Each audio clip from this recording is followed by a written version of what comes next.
Whenever you're ready. Oh, okay.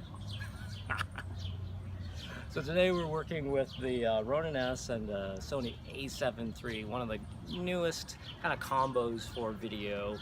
And there's one thing that I really wanted to talk to you about that nobody else is talking about. I tried to look it up or search for videos about this one thing, and I can't believe nobody's talking about it, so I'm going to talk about it right now.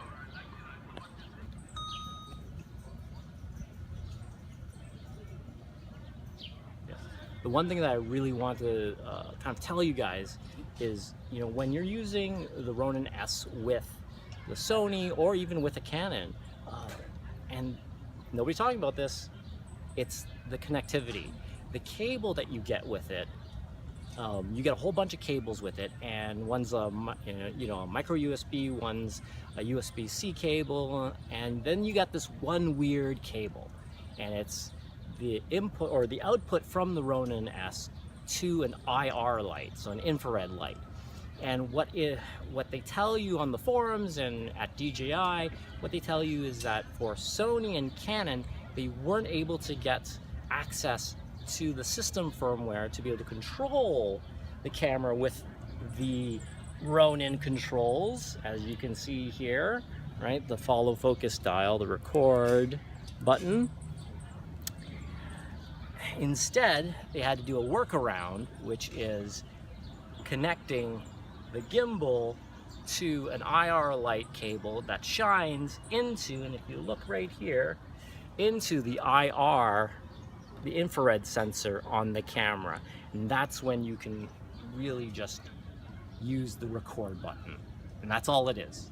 It's the silliest thing that they haven't included or they haven't been able to gain access to. The weird thing is that I've used the Zhiyun Crane 2 with this camera and with the Canon camera, and they both have hardwired connectivity. You can plug it in and it, and you record it. You can use that record button on the gimbal. Like that's, it's insane. So I think at the end of the day, everyone needs to be aware that with Sony and Canon cameras, you're not going to get all the functions that you want out of it, and that says a lot, because those are the two primary go-to camera companies for video right now, for DSLR videos. And that, in my opinion, is a big mistake, and hopefully DJI will sort it out with a firmware update, and we'll be able to get all the controls, the follow focus, and everything like that. So this is my kind of like take and 2 cents on the Ronin S. I hope you guys liked it. And now I'm going to show you something interesting that I did with the Ronin S and the Sony A7 III, is that I mounted my 70-200 lens on it to get some B-roll footage, to get some footage around the city.